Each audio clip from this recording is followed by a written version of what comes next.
$7 for a flat white. It's not unheard of these days. Inflation and the cost of living remain the big issues in our country. The real cause is big government, and nobody in government wants to face it. They think more government is the answer. What a surprise. Aussies go to the polls to have their say, and we hear the views of the people who face this election as minor party candidates with the second of our minor party panels. This week, One Nation, Family First, and the Libertarians.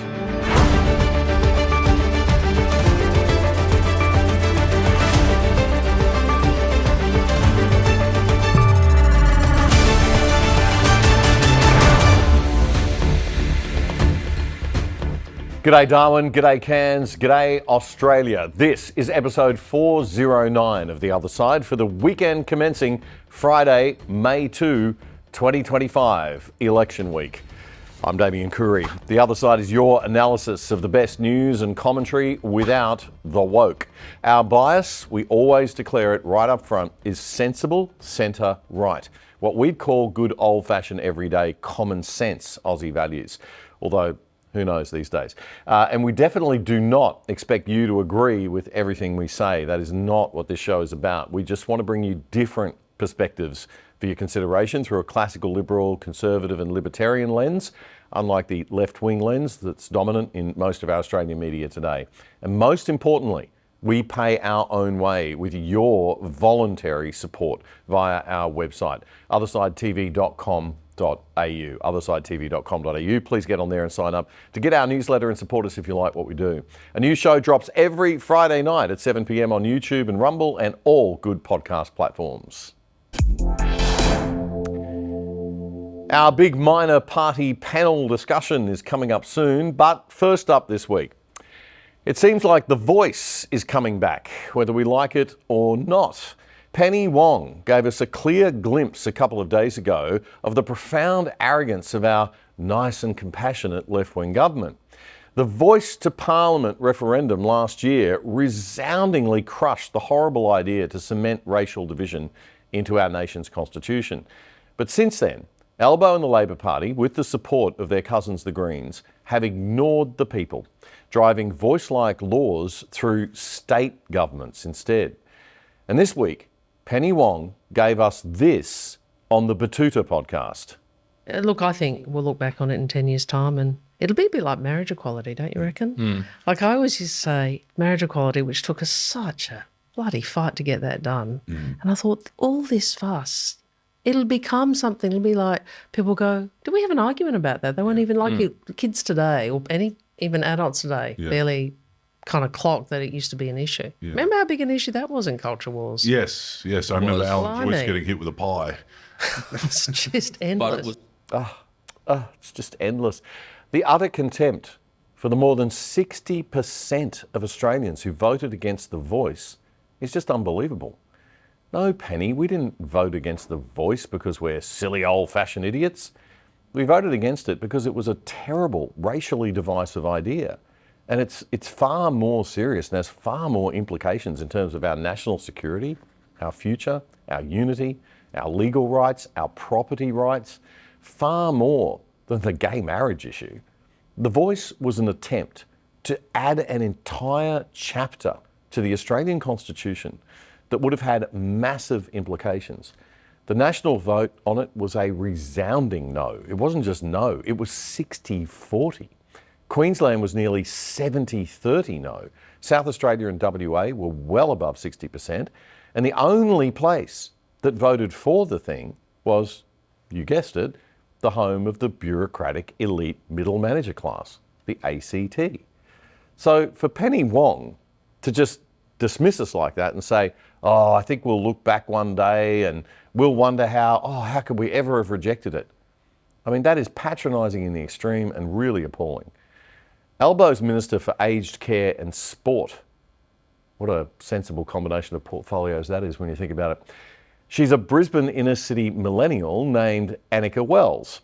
She appeared in an interview with ABC News Breakfast on Thursday morning, and she dodged the first question following up on this on a return to The Voice. And then she finally answered it the second time it was asked, but chose her words suspiciously carefully. I think both Penny Wong and the Prime Minister yesterday spoke on this particular matter. The voice and the form that we took to the referendum is gone. We respect the opinions and the votes of people. They made that very clear, but we're always looking for ways to help First Nations people and for that policy to be tangible and credible. Did you catch that? The voice in the form that we took it to the referendum is gone. Let's just play that one more time, John. Okay, so voice to Parliament, will it make a comeback, do you think, at some point? I think both Penny Wong and the Prime Minister yesterday spoke on this particular matter. The voice and the form that we took to the referendum is gone. We respect the opinions and the votes of people. They made that very clear, but we're always looking for ways to help First Nations people and for that policy to be tangible and credible. So that was a carefully crafted and quite rehearsed response, really. We didn't just reject the voice in the form that you took it to the referendum, Annika. Australians overwhelmingly rejected the very idea of the voice. We rejected it at its ideological core, the values behind it. There's no form under which it could win a referendum. And it might be best that you help Aboriginal people in more tangible ways, as Jacinta Price suggests, and less with the woke nonsense. I hope Aussies realise now that the academic elite left who dominate modern Labor and the Greens, they are not the champions of the underprivileged, the working class, or the good hard-working small business people anymore. They don't respect us. They scorn us. They don't serve us. They want to rule over us. The working class are an annoyance to them, and the successful hard-working small business person is a force to be destroyed at all costs, murdered in red and green tape until making a buck becomes impossible. Vote however you want, folks, but just remember that nice isn't really nice, and we can't reward this behaviour. Canadians completely forgot this week that their left-wing government froze and garnished the private bank accounts of working-class people who were protesting against their policies during COVID. Yep, it actually happened. The government took money from the private bank accounts of people who were protesting, the truckies, during COVID. And Canadians just foolishly voted that same government back in because they thought, oh, that Conservative opposition aren't nice and compassionate. Well, sometimes the responsible types in government look a little tougher or less nice than we'd like. But when it comes to who's running your country and keeping us safe from foreign threats in particular, I'll take Mr. or Mrs. Responsible and Stern over Mr. or Mrs. Nice any day. Good friend of this show, men's rights campaigner Bettina Arndt. She's putting the spotlight on the left's appalling treatment of men. She says the anti-male sexist type of third wave feminism is now rampant in our culture, and the left-wing parties in particular, and our government bureaucracy. And she says the right-wing major parties are too gutless to stand up to the bullying. So she's gone out herself and done something about it. Here we are on Bondi Beach with our truck. Look at our truck. It's a truck to tell people what Labor is doing to men and to encourage everybody to vote for real equality. We started off in Bondi, but the main game was to expose our digital display truck to a large audience of ordinary Australian blokes. A big football match was the perfect place to find them. So the next few hours were spent touring the billboard truck around the Alliance Stadium in Sydney's Moore Park, passing by the steady stream of football fans finding their way to the venue. It created great interest, with people beeping horns and giving thumbs up signs and taking plenty of photos. Most people are on our side. They do want a fairer world where men and women are treated equally. We just have to give them the courage to speak out. It's a great initiative. Maybe we can turn the tide so that the Labor Party will be as scared of offending men as the Liberal Party have become of offending women. That'd be nice for a change.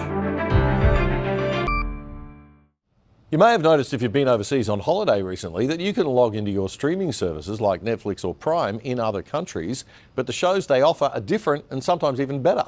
You're paying good money for those subscription services. Why can't you watch? Well, with a virtual private network, or VPN, you can log in from home here in Australia with an internet address from anywhere in the world, and big corporations and big government can't see where you are. Now, to be clear, criminals can still be actively found with police warrants, of course, but the average honest citizen will have their location protected from prying eyes of corporate marketers and government bureaucrats. If you sign up now with private internet access, we think they are the best VPN service out there. That's private internet access.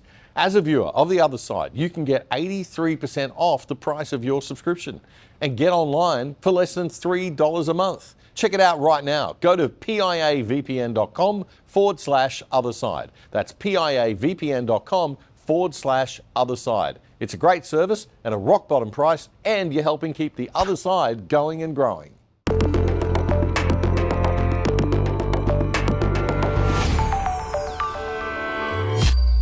Welcome to Australia 2025, the land of the $7 flat white, extra for soy drinkers.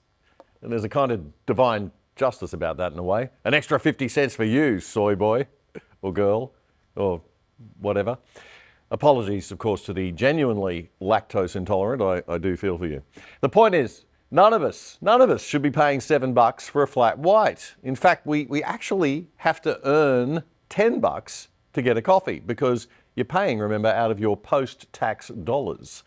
And with a Labor Greens government, that's going to rise pretty quickly to $11 or even $12 because anyone who is actually working hard and earning money will be taxed even more under their reign. So you'll be paying even more for everyone else's coffees too. What a joy.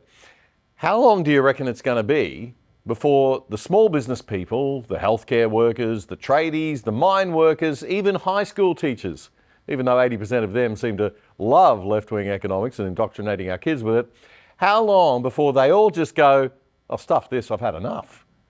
What are Adam Bant and Albo and their Labor left and Green mates going to do when there's nobody left to tax? I know many of you will be watching this after the election, so you know more than I do right now about what the next 3 years actually holds. But if we see a Labor government or a minority Labor government with a green or teal balance of power, God forbid, it won't just be tax that's going up. You can expect much, much higher energy costs, especially if the teals hold the balance of power because they're all solar and wind. Someone said to me the other day that after listening to Monique Ryan for 5 minutes that they were all something else in wind, but I digress. Solar and wind isn't going to cut it. Even batteries won't cost effectively deliver baseload power, the power we need to keep the lights and the Wi-Fi on at nighty time. But don't try to ask Melbourne's Queen of the Teals, Monique, any questions. Just want to know how your campaign's going this morning. It's going well, thanks, Laura. Yep. But I am here to engage with voters. We're at pre-poll. It's the middle of the election campaign. So I'm not sure that it's really ideal for you to be interrupting the process. Sorry, have you had any other have you had any other thoughts about whether it's okay to pay influencers? Thanks, Laura. Sorry, Laura, she's already declined the interview. Yeah, I know, but we are in public. This is in the interest of transparency. Wouldn't you thought? She's no? already declined the interview. If you could just go back to... Okay, so we tried. Sky News Australia's Laura Jays there attempting to actually hold a teal independent accountable last week. Last election, the Teals, who are, they're all independents, of course, they each had a campaign budget of around $1 million, give or take, for each electorate, according to the Australian newspaper. And each electorate got about $700,000 of that million from one major donor organisation, Simon Holmes A Court's Climate 200. $1 million is a huge budget for a political campaign in a single electorate, by the way, much, much more than the major parties spend in most places. But of course, they are complete independents and they are not part of a united central party organisation connected to the renewables industry in any way. I don't mind money in politics, by the way. They're not doing anything illegal. Every Aussie should have the right, in my view, to donate freely to whoever they like. Union members to Labor through their union fees like they do now. Shareholders to whoever they like through the corporations that they hold and all the woke initiatives and DEI and ESG.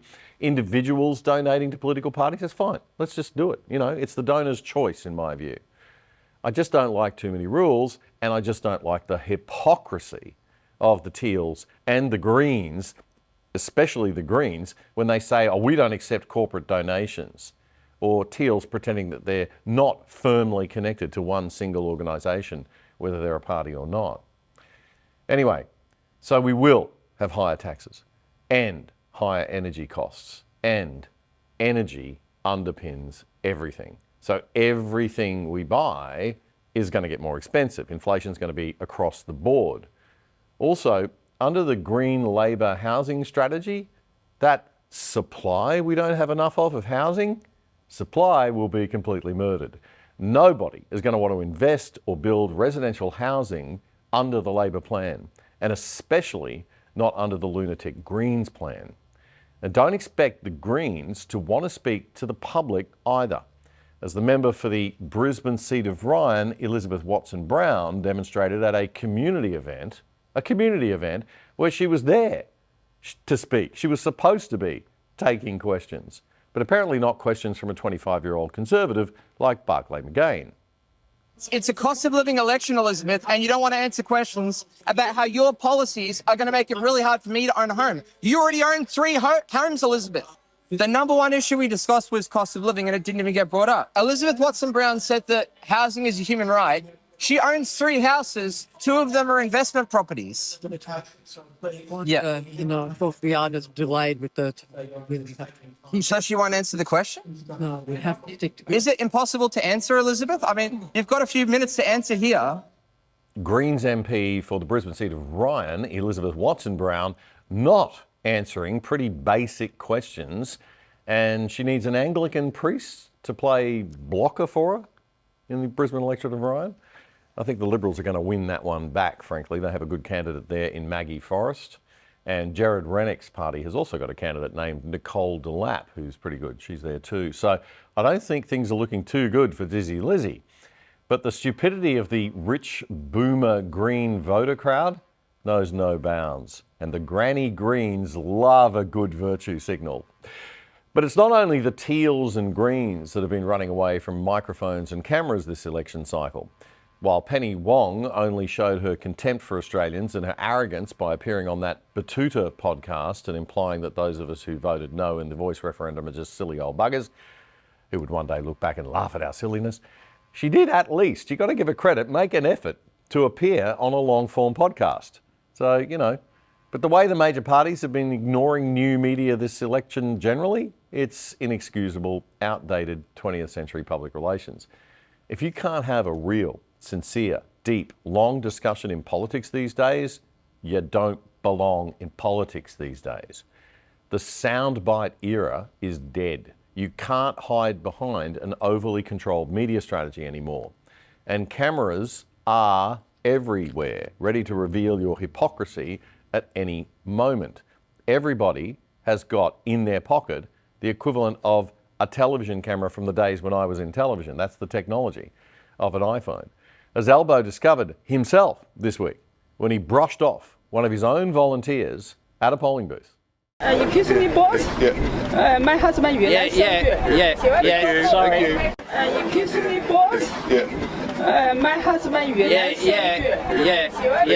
Sorry. Authorised by Ahurst Liberal, Canberra. Yeah, not good optics, Albo. We don't know the circumstances of that, to be fair. Maybe that lady was being really annoying and had been bugging Albo before that moment. Maybe Albo was just a bit distracted by something else important that he had to get to. Or maybe he is really rude to people who spend hours of their day working to help him get re-elected. We will never know, and we should be critical of everything we see online within reason. But politicians today must be much more camera ready and camera conscious. And there's a little too little accountability these days.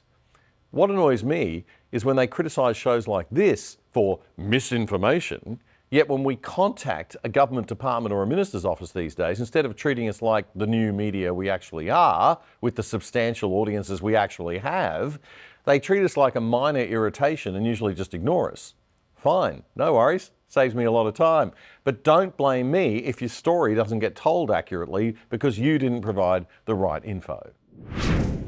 You're watching The Other Side with Damien Coorey, Australia's best independent news commentary show, bringing you up to speed on the issues that matter most every second Friday. In between, Don't miss The Other Side Unplugged as Damien comments on current news and conducts in-depth interviews with the people who matter whenever the need arises.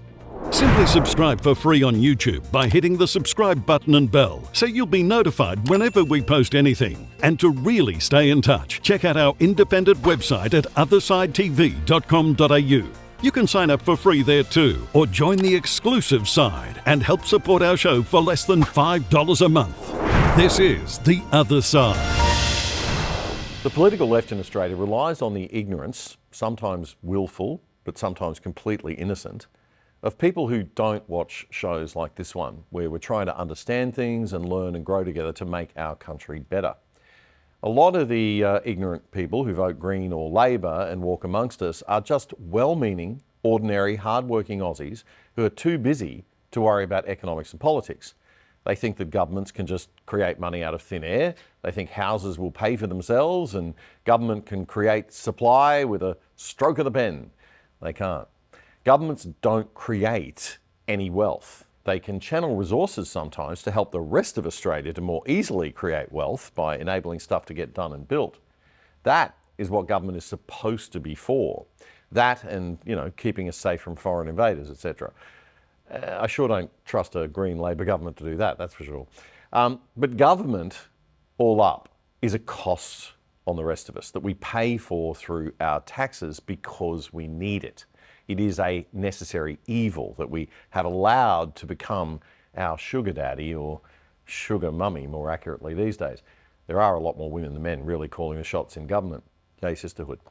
In the past decade or two, though, our country has simply shifted way too left-wing.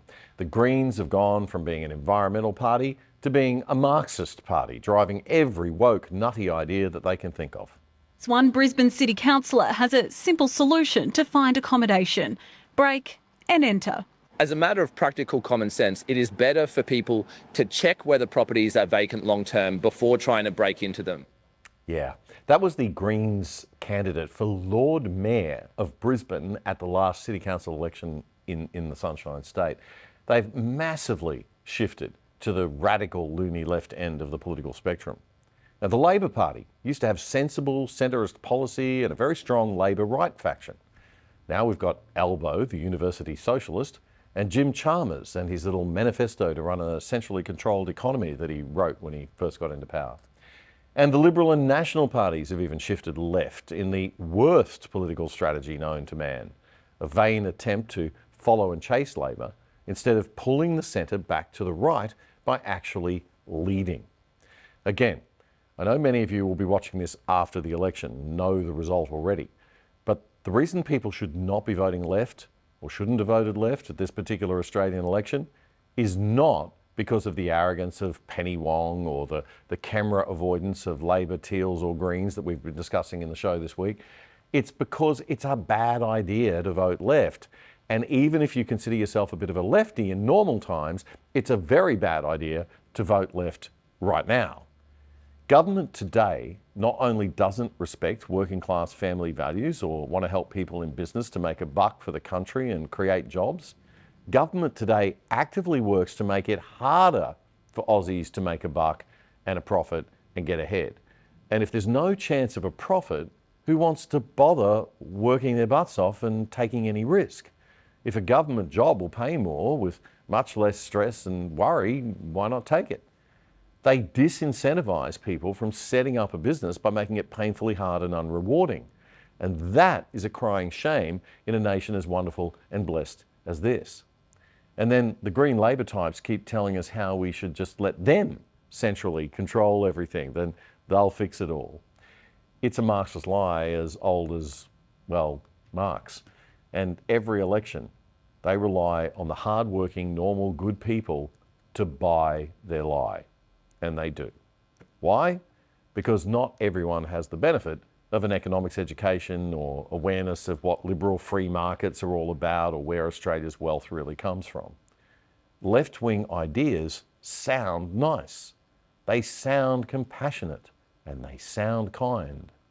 Income tax cuts for every taxpayer, energy bill relief, cheaper childcare, free TAFE. Yep, you can have free everything like magic. Woo! It's like the little girl or boy who wants to take the puppy home from the RSPCA, not understanding that long term she won't look after that puppy properly, and she's too little, and it'd be better off in the long run not coming home with her. So Dad has to step in and say, no, sweetie, we'd better not buy the little puppy. Just in case I'm confusing you, Albo and Bant are the little puppies in this analogy. Yeah, cute, right? The responsible dad, thinking about the long-term future of the country, is Dutton and Rennick and Hanson. And nobody likes Dad in the moment because he sounds like a meanie. He's the bad guy. He seems unkind, but he's not. He's just thinking long-term, not short-term. He's bringing an adult, grown-up, delayed gratification perspective to the little girl's wonderful and beautiful and heartfelt desire to help the little puppy. In fact, he is actually the kinder one in this scenario. Classical liberal economic policy is a hard sell because our ideas are more complex than just rich bastard bad, poor person good, and we'll give you free stuff. It's very hard to get our ideas across on a TikTok or an Insta reel or newspaper quote or even a TV news soundbite. Online critics just throw a neo-Nazi slur here and there and say, all right-wing people are Nazis. Sometimes they even deliberately throw in an actual paid neo-Nazi or two for a bit of theatrics. Then pretty soon, sensible dad at the RSPCA shelter is Hitler, just because he says, hey, I don't think we should take the little puppy home right now. We can't afford it and you won't be able to look after it and it'll die. All I'm saying is that the left, the Greens, the Teals, and the insanely far left factions who seem to have control of the unions and the Labor Party these days, these people aren't telling it like it is. They're spinning the line that they're kind and compassionate and everyone on the right is evil, rather than a normal working class Aussie who just has conservative values and believes in reward for work and effort and productivity, or a small business person who's struggling to make ends meet and make sure he doesn't have to lay off any of his staff and try to create more jobs, or tradies, or even corporate workers who understand the benefits of free market economics and competition and accountability and reward for performance and aren't buying into the latest HR nonsense. Newsflash, the right wing, we want hospitals and healthcare and a leg up for the homeless and the unemployed and support for the disabled people and great aged care too. We just have a very different view of how to get there economically. And the thing is, history has proven we are the right ones. The approach of centralised government power in the hands of a few bureaucrats making all the decisions, that's actually a recipe for disaster and mass poverty and suffering. Stay tuned. Our minor party panel discussion with One Nation, Family First and the Libertarians is coming up. I want to tell you about a fantastic initiative that's happening out of Canberra right now. It's called the Awards for Men in Leadership. The awards are given out on International Men's Day, which is November 19. They're designed to combat the increasing denigration of masculinity in our culture and the widespread discrimination against males inside and outside the workplace. The goal is to lift the well-being of boys and men and facilitate healthy collaboration between men and women. The awards for men in leadership are designed to inspire men to make a bigger contribution to family and community and to elevate positive male role models. There's a $10,000 scholarship for studies and professional development, public recognition for the winners, and a year of mentorship and executive coaching for each recipient. It's targeted at young men and middle-aged guys who fought their way up from some other kind of disadvantage. This is the third year of the awards and it'll be the biggest yet. To find out more, just search up the Awards for Men in Leadership on Facebook. The Other Side is Australia's best completely independent news commentary YouTube channel, bringing you up to speed and diving deep on the issues that matter most. Our fortnightly news catch-up and deep dive show, The Other Side with Damien Cooley, drops every second Friday night. And our new random The Other Side Unplugged content will appear whenever we have high-quality, meaningful content that matters to bring you. To keep producing and growing, we rely on support from ordinary viewers like you who care about the quality of news and commentary in Australia. The best way to support us is by becoming a member of the exclusive side on our website and contributing a small amount each month to the cause. You can do so for less than $5 a month, and we'll drop you an email when we post new content so you never miss a thing. Check out our website at othersidetv.com.au. That's othersidetv.com.au, or scan the QR code on your screen now with your phone camera. This is The Other Side. New inflation data came out Wednesday showing the core annual inflation rate is now at 2.9%. And that puts it under 3% for the first time in a few years. And this is important because the Reserve Bank bases its interest rate decisions on whether or not the inflation figure is sitting between 2 and 3%. That's what the bank calls its target range for inflation. Now, if it gets into that range, it's safer to lower interest rates and give the economy a bit of a jolt without having to worry so much that that jolt might cause a big inflation problem itself. The stock market analysts all seem to think yesterday that the inflation figure will mean an interest rate cut when the Reserve Bank meets, probably about 0.25%, that's 25 basis points, as they say. The market was up a bit on the news, and the dollar climbed to over 64 US cents for the first time in a while. Hooray. And ANZ's chief economist said he thought a rate cut was now a near certainty. Of course, the pollies tried to make the most of it. Albo told ABC Radio the inflation figure was the first time in a couple of decades that both the base rate and the core figure were both within that important 2 to 3% range. Only it wasn't. You only have to go back to the last year of the Liberal government in late 2021 to find both the rates in that range. Poor old Albo must have conveniently forgotten that. A couple of decades, seriously. Well, it's time now for the second of our minor party panel discussions. Just a couple of important reminders. The Other Side is a centre-right classical liberal commentary show. We are not the ABC. Our mission is to present the other side of the cultural, political and economic discourse in this country because we believe the mainstream media is very left-wing biased collectively. So we are openly right-wing biased, and that's why we don't have a left-wing minor party or any left-wingers on the panel. Secondly, I want to make clear to all our Liberal and National Party supporting viewers that we have a permanent open invitation for almost anyone from the Coalition to come on this show. It is the Coalition that seems to have us on a secret blacklist in line with their small target play it safe strategy. They think speaking to actual classical Liberals and Conservatives, that might be a bit too risky in modern left-wing Australia. We hope that changes very, very soon. So with no further qualifiers, let me introduce our panel for today. Jim Wilmot is from the Libertarian Party in Queensland. He is running for the Senate for the Libertarians. Warwick STACEY is with One Nation in New South Wales and is running for them down there. And Bernie Finn is running from Melbourne for Family First Party in Victoria. Gentlemen, welcome to all three of you. It's great to have you here. We started with our first panel last week talking about the cost of living, talking about inflation, the housing crisis, and also, importantly, having a bit of a talk about the implications of immigration on all of that. So, Jim, I might kick off with you since you're here in the studio in Brisbane with us. Yeah, no worries. On cost of living, where do you see, and inflation, it is the big issue of the election, where do you see us heading? Mate, we're spiralling down, and that's what I see. Look at Labor, and since the last election, has spent $400 billion, and it's going to spend. Electricity is going to go through the roof. The government keeps on spending, building an out-of-date energy system. So I can only see the cost of living spiralling up for people, and no, government policy isn't helping. It's fueling the cost of living. So, and immigration is just another ingredient that's helped boosting that up. So I see a lot more pain for all Australians, whether you live in the city or the country. That cost of living is only going to increase, and government just wants to spend our money. Look, we're looking at pushing over $1 trillion debt, and it's not going to go down anytime soon, even if inflation goes down a little and interest rates drop. Yeah. Over to you, Warwick. Your thoughts on cost of living and inflation, One Nation, New South Wales?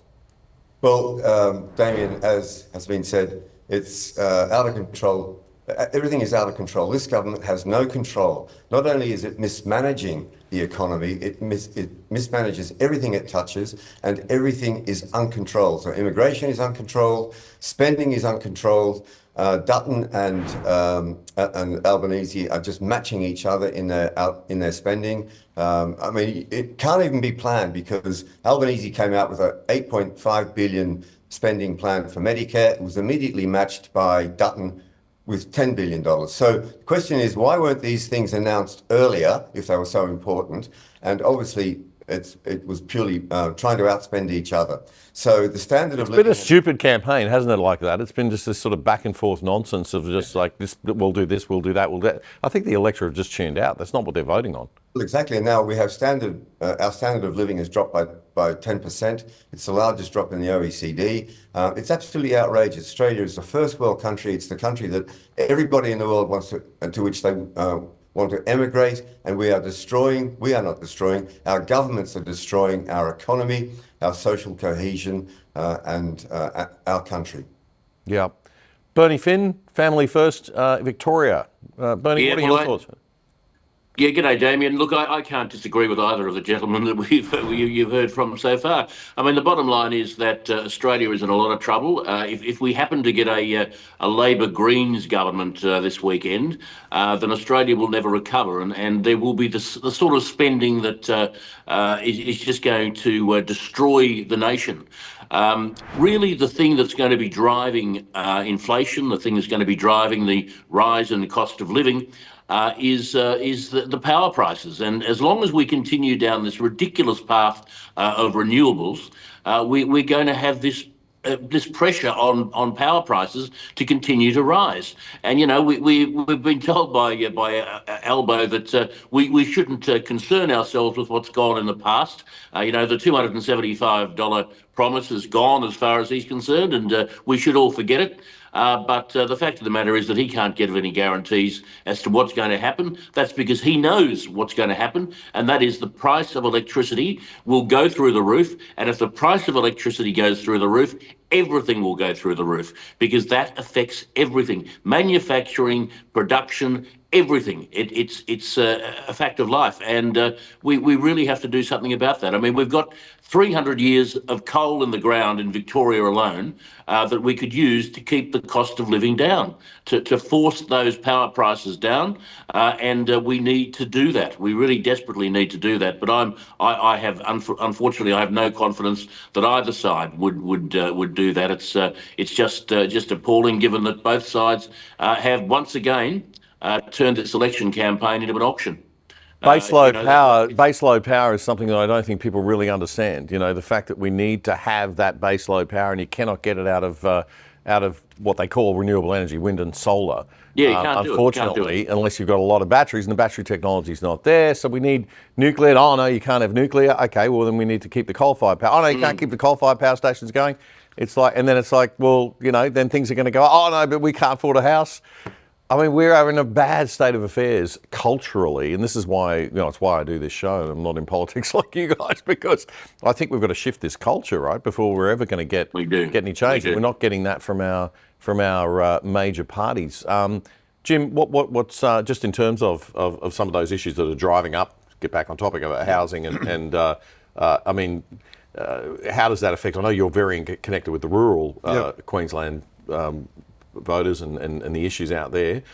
Just in terms of cost of living, how's that playing out? When you look at housing, like it's all the woke stuff that's driving the price of housing too. You just look at the... you bloody right-wing people, you're always going on about woke.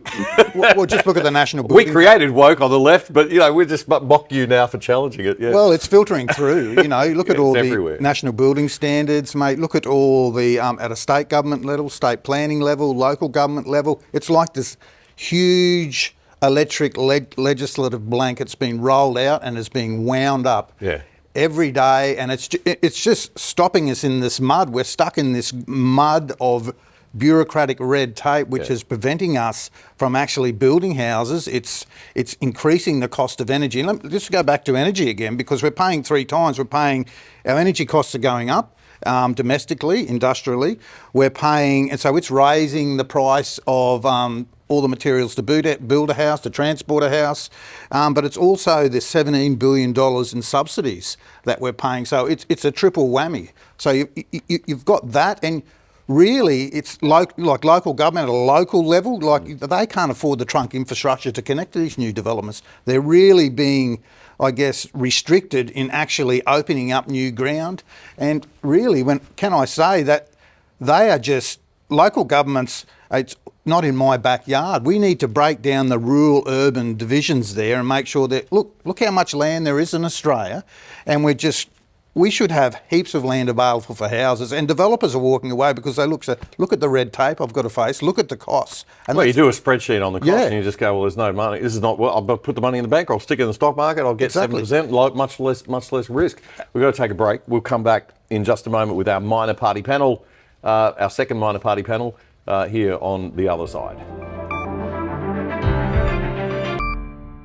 The Other Side doesn't get more than $1 billion of taxpayers' money to bring you news from a centre-right perspective like the ABC does to bring you news from a left-wing perspective. In fact, we don't get a red cent from the government. We need voluntary donors and supporters like you to keep going and growing. And we hate asking for charity, so we've done a deal with what we think is the world's best VPN, virtual private network service. It'll keep you and your family truly safe without slowing down your internet speeds, and you can watch Netflix or other streaming services using your regular accounts with them as if you're viewing from any country in the world. And you can sign up for less than $3 a month and get a whopping 83% off the normal price. Just go to piavpn.com/otherside to sign up and get more info. That's piavpn.com/otherside.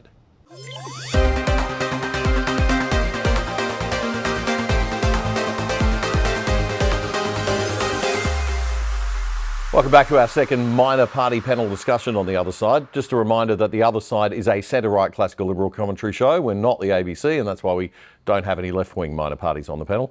And we have a permanent open invitation for anyone from the coalition to come on the show at any time they like, but they seem to have us on some kind of secret blacklist, and they think speaking to actual Liberals and Conservatives might be a bit too risky in this modern left-wing Australia that we live in, apparently.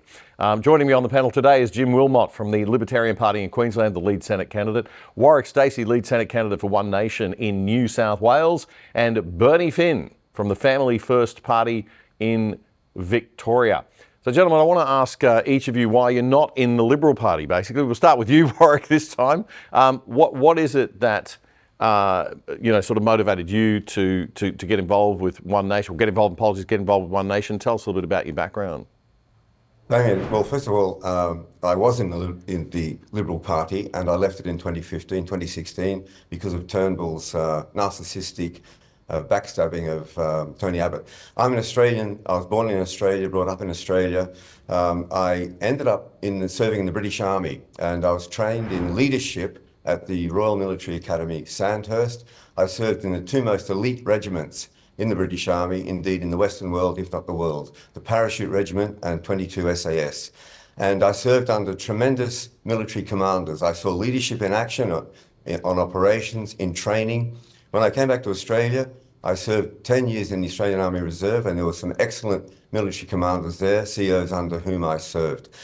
I saw absolutely failed leadership for the last 18 years, from Rudd through Turnbull, Gillard, Turnbull, Morrison and Albanese. And really in despair, I was looking for a leader I could follow, a leader who espoused, who personified, who practiced the leadership principles I'd been taught at Sandhurst.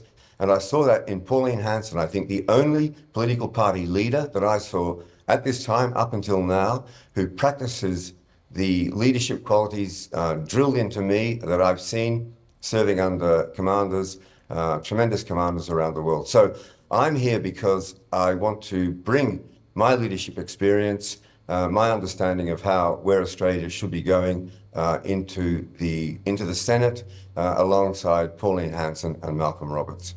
All right, thank you very much, Warwick. Thank you for your service. Bernie Finn in Victoria. Bernie, just long history in politics in Australia. Tell us a little bit about that.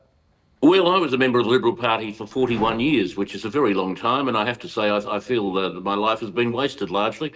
The Liberal Party is just not worth it anymore. I was a member of the Victorian Parliament for 23 years and was expelled from the Parliamentary Liberal Party for basically being too conservative. Mind you, if you're to the right of Putin, I suppose you're too conservative for the Victorian Liberal Party, and that's the bottom line. So I was when I contested the last election and missed out by 210 votes out of over 500,000. I thought, well, there's a hint. I'll go and find a beach in Queensland and I will sit on it for the rest of my days, and was quite looking forward to doing that until the bloke upstairs started tapping me on the shoulder and saying, no, you don't. You've got a job to do here. You've got a job, and kept reminding me of the things that the unfinished business that I had, and it's been my view for a very long time that we'll be judged by how we leave this place. If we leave this earth better than the way we found it, then we'll have been succeeded. If we will have succeeded. But at the moment, I have to say, if the good Lord called me home tonight, I would be an unmitigated failure. And I was called to this, and I rang Lyle Shelton, who's a great man, and I said, Lyle, would you like me to run for the Senate? And he said yes. And here I am. We have got a job to do, and I've been called now to go to Canberra. Whether I get there or not, I'm not particularly upset if I don't, because I really loathe Canberra.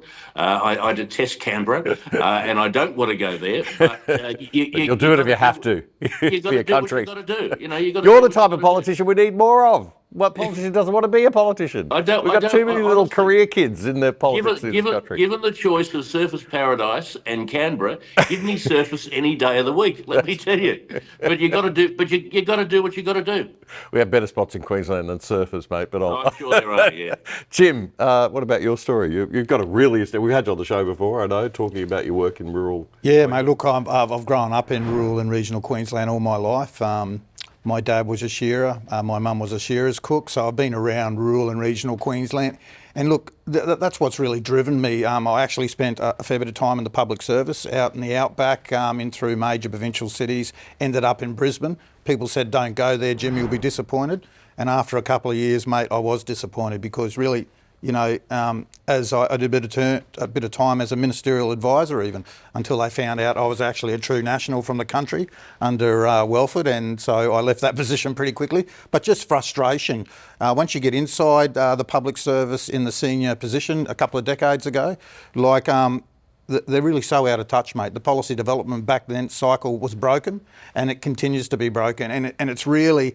People tell me every day, and what I see in rural and regional Queensland is, this the transformation of Australia. Like we've gone from a strong nation to a weak nation. We are going from a rich nation to a poor nation. And when you look for leaders to get us out of this bureaucratic mud that we're in, they're not there. They've got back to the Liberal Party and the National Party. They've got a leg over each side of a barbed wire fence, mate. And they're trying to please everyone, but what they're doing is leaving their base, and that's what people in rural and regional Queensland are sick of. Look at the Nationals; they don't represent rural and regional people anymore. We've signed up this ridiculous, the biggest tariff of Australia, which is the climate change agreement, and that's killing industry, it's killing jobs, it's making us a poor nation. So that's why I joined the Libertarians, mate, because the major parties, when you look at the Liberals and the Nationals, they've forgotten where they've come from. They don't know what they are.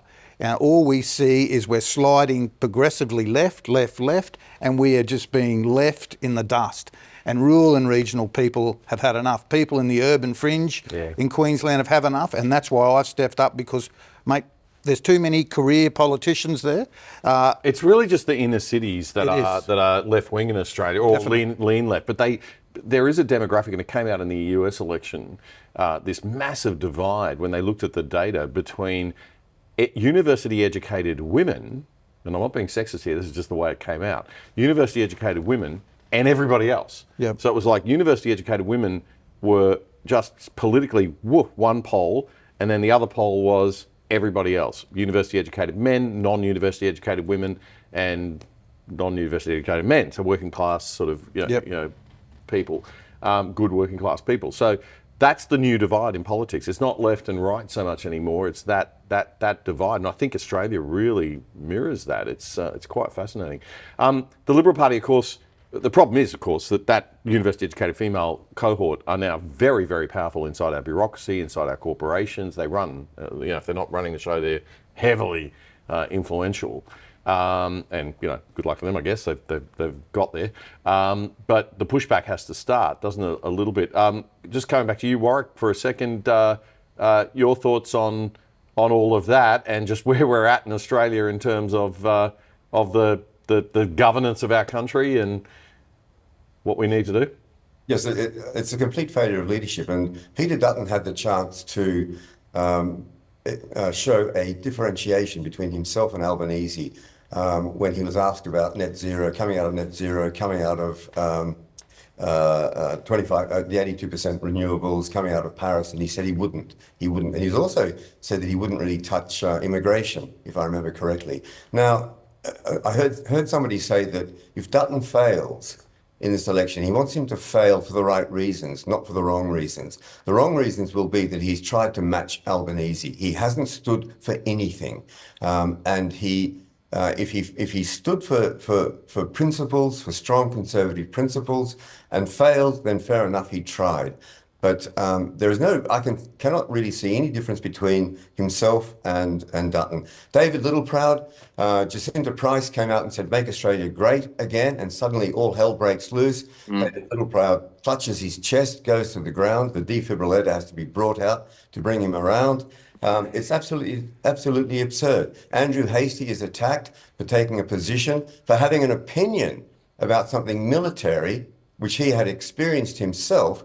Richard Marles, who's never been in uniform, I don't think has ever been outside Australia on any kind of operation other than anything funded by the Australian government, and that's to Paris, to Geneva, to New York, to London, never to the hard, ugly places that Andrew Hastie and our servicemen have been to.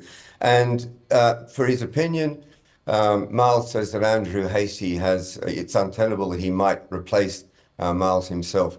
And not really supported, I think, by Dutton in that. And so there is an absolute weakness. There is a failure to stand for principle. Pauline Hanson has remained the same. She has shown courage, political courage, personal courage. She's shown consistency through 28 years. And what she's been talking about over the past 28 years, social cohesion breakdown, is now coming true. So we're conservatives, to a certain extent, where is our 21st century Churchill? Gone missing in action. Absolutely missing in action. And all right, we've got to take a break, Warwick. We'll come back in just a moment with our minor party panel, our second minor party panel for the election here on the other side. Stay with us, more to come.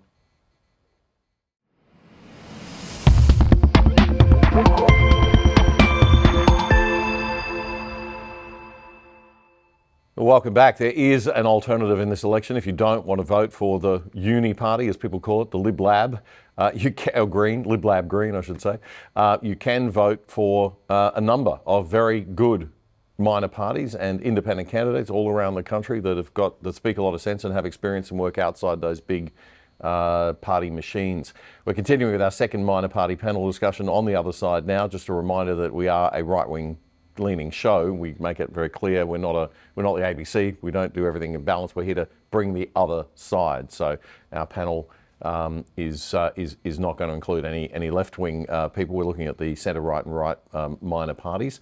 Also, for those of you who vote and support the coalition, we did invite them onto the show many times. They have an open invitation to be on the show any time. It's them that seem to have somehow put us on some kind of blacklist. They don't want to speak to our audience because I guess you're conservative and classical liberal, and that would be terrifying for the Liberal Party, it would seem, in this day and age. But enough of that. We are joined by Jim Wilmott, who's the lead Senate candidate for Queensland for the Libertarians, Warwick Stacey, lead candidate for One Nation in New South Wales, and Bernie Finn for Family First Party in Victoria. And I guess the thing is, guys, that we do need to mention the preferential voting. A lot of people don't understand it, but it means that you can vote for a minor party in Australia, and you don't worry about having to damage, if there's a major party you want your vote to go to. so we can build minor parties, we can have some diversity, probably the only diversity that really matters, the diversity of opinion in our political discourse.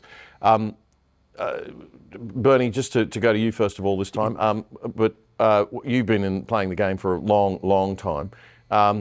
I know that you've got a couple of issues that are of particular concern for you this election. One is the airline industry, and the other is the ABC. I want to have you on to go into detail on these later after the election, but can you just quickly give us a quick summary now of those two issues and why they are concerning you?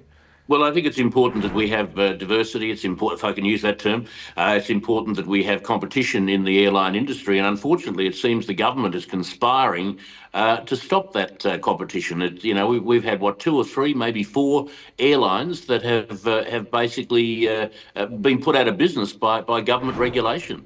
That's not the way to go. And, that affects rural Australia. It affects obviously consumers who are travelling interstate or overseas. That's just not good enough. Qantas seems to have this by the short and curlies, and it's just not right. It's not fair, and we need a government which is actually going to allow competition, genuine competition between airlines. And at the moment, that's not the case, and we need to change that very, very quickly. All right. Well, I'll get your thoughts on the ABC. I'll come back and get your thoughts on the ABC after, because a pet one of mine, obviously. But anyway, I want you all to talk about your pet issue. Jim, property rights is your focus, isn't it? And that's why you got into this game. Yeah, definitely. Look, our property rights are dissolving before our eyes, whether you live in the city, urban fringe, or out in the country. Government policy, government legislation is taking away our right to, look at exclusive use, access, and dare I say, Damien, the opportunity to make a profit off your land. So a lot of these policies and legislation is really based on false premise, because a lot of the policy and legislation we see now is developed out of ideology. It's not developed with scientific backing, and that's why we're really pushing, from a libertarian point of view, that policy should have scientific rigour. And it should be backed by quality assured science. And I come back to what's happening with climate change and how we've got this cloud of regulation coming over us, how we're looking at everything to do with our natural resource management, how we should be doing this, that and that. When you say property rights are being eroded, you're saying that there is and this is where I guess it's important that we do challenge woke, and we don't see it as a joke. Definitely. It is real. It is an identity politics, Marxist thing brought on us by the left, not by us. We didn't start the war. So, it's real, it's problematic, it's going into our bureaucracy, but it affects our legal system, it affects our bureaucratic rules and regulations and our government policies and legislation. So let's talk about that. Indigenous issues, you're talking about property rights really related to native title is a part of that erosion, right? Oh, definitely. Look at native title, look at the State Land Aborigine Act, where it's actually, you've got large chunks of Crown land, our land, state land, being transferred to these private business entities without any consultation with the people that live in that local area. Like take De Beer, for example, they've lost 95% of their town area, transferred to an Aborigine corporation based in Brisbane with no connection to that country. And the community was only told after it happened. So, hey, you walk out the back of the De Beer pub, which you used to go down the creek now, to have a walk through the historic walk. You're not allowed to now unless you get permission from an Aborigine corporation based in Brisbane. Just absolutely ridiculous. Stuff's going on that people aren't hearing about, and that's the concern. We've got to start talking about this stuff and not be afraid to. Okay, so One Nation, I know Warwick, you guys are very concerned about obviously Indigenous affairs and things. Your actual issue that you chose to talk about today though is failure of leadership. So Warwick, STACEY, One Nation, New South Wales. Well, I've already mentioned that, Damien, but I will add also just that I think government interference in the markets, and the government believes that it knows everything. It is the sole source of truth. Everybody else is engaging in misinformation, disinformation, untruth, when in fact it's the complete opposite. Jim talked about ideology, policy being developed in an unscientific way. I'd say it's being developed without any practical wisdom, any knowledge of the real world, how the real world works. None of these politicians who are governing us have had a real job in their lives. They've interfered with the markets. Andrew Constance, for example, the Liberal Party in New South Wales destroyed the taxi industry. And then with the small businesses in George Street, with the light rail, with that being torn up, businesses went out of business. They went bankrupt. And Constance came back and said, oh, it's okay. When the light rail's finished, all the traffic will come through and they'll be okay. But you can't resurrect a dead body, and no understanding of that. So they destroy that. They are described as the elites, and that absolutely outrages me. As I've said, I've seen elite. They were described today in a major newspaper as second-rate elite governing us and taking us over the edge. We're already over the edge. So it's a failure of leadership in that respect. People who have had no understanding of the real world, have never worked in the real world, have never established a small business, don't understand the rigors, the demands, the requirements, the entrepreneurship, the entrepreneurship that is required. They have no respect for that, and as a result, they are killing our country. They are not, the Conservatives are not Conservatives. The Labor Party are so left-wing, so engaged in Marxist ideology, the crazy isms that are controlling us today, and the silent majority are being hung out to dry. And Warwick, we're hearing that One Nation's probably going to do very, very well in this election. Is your internal party polling showing that? Look, we're very confident. Certainly I'm here in the Hunter. Stuart Bonds is doing a superb job here, and we are confident that Stuart will be our first lower house representative. We may get up in Patterson. Arnon Wither also is doing an excellent job there. This is the coal mining industry. 350,000 jobs are at risk from Labor and the coalition's push for renewables, getting out of coal. It was said earlier, we have so much coal. It is clean. One Nation is going to build high efficiency, zero emission. They're now into zero emission coal-fired power stations. That will be cheap, affordable, reliable energy. That is being saved. That will be saved here in the Hunter.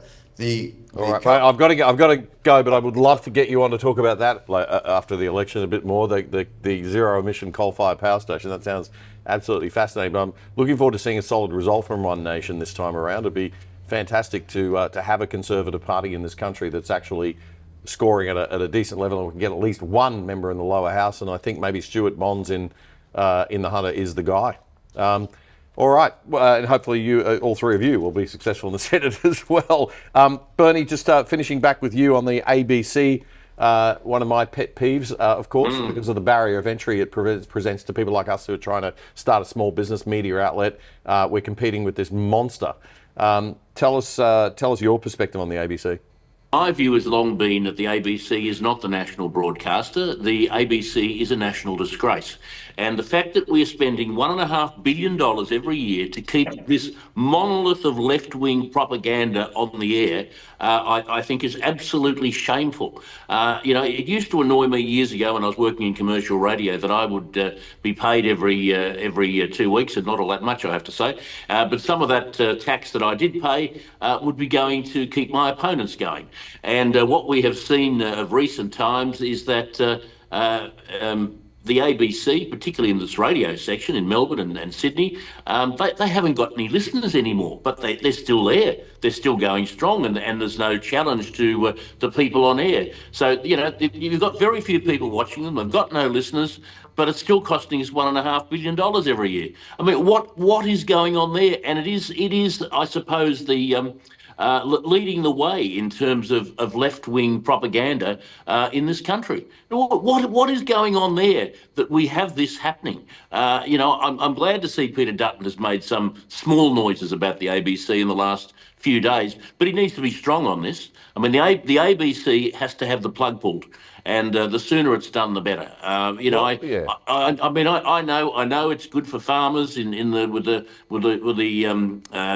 cockies and all that sort of thing. But honestly, this is something that Australia can't afford, and it's something that Australia really should be quite ashamed of, to tell you the truth. Well, I think if the ABC, the farmers would have another service. There'd be a commercial service that would Yeah, fill they the would gap be, absolutely. pretty quickly. Yeah. We don't need to have it forced upon us, and we have to be forced to pay. Well, for the it. fact of the matter is that I can turn my radio on or I turn my computer on and I can listen to radio in New York or London or wherever.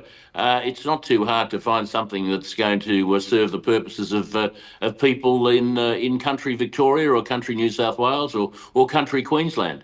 But the ABC is not it. No, it's become a taxpayer-funded. Yeah. We really have to get fair income about this.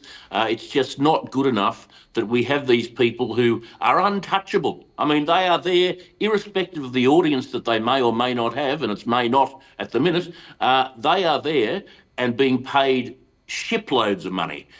What amazes me, mate, and we're having a bit of a media bitch here, as two old media blokes for a second. I probably should save this for a later show, but no, I mean, it is ridiculous that you've got people have got all this money, it's coming from taxpayers, they've got a little playpen for themselves, and they get to decide who gets to be on TV and who doesn't get to be on TV, and who gets their radio show and who doesn't. And of course, it just becomes all about politics and backslapping and sucking up, and there's no market forces to keep it clean, which would upset the Libertarians, no doubt, Jim. It's a sheltered workshop for the left. That's what it is. Well, and it's serious because it's having a serious... They wouldn't get a job anywhere else. It's having a serious implication. Serious implications for our whole political discourse, because we can't talk about the other stuff, and the other stuff. So it does. It's not just the ABC. It's what the ABC means for the culture, of this country, and the culture. Politics is downstream of culture. You can't have that monster there and think it should have been the first thing that ScoMo did when he got in was clean up the ABC. Anyway. Sadly, we're out of time, but, election's upon us. Should have done this earlier, I know. I'm right, naughty me, I know. I should have had you guys on probably a couple of weeks ago. Anyway, we're sort of a community radio show at the moment, so we're not the full professional whack, so we do our best. But I will commit to having all of you on for much longer discussions, hopefully if you'll join us, throughout the rest of the year. Gentlemen, it's going to be an interesting year. We'll see what happens on Saturday. It could go I really still think it could go anyway. We're going to wind up with a minority government of some description, right? So Labor Green being the most horrifying potential opportunity. But God help us. We'll need to double down on our work after the election if that happens. But thank you all. Thank you also, Warwick, for joining us from the Hunter. Thank you very much, Damien. Great to meet you, and great to listen to you and your thoughts. Thank you so much. All right, folks. It's up to you. Over to you. Good luck. Praying for the country once again. Let's not make the mistake the Canadians make, okay? But we'll, whatever the outcome might be, whatever you vote for, whatever, just make sure it's a sensible decision made for the right reasons. And that is it for this episode of The Other Side. We will see you on the other side of the election next Friday night.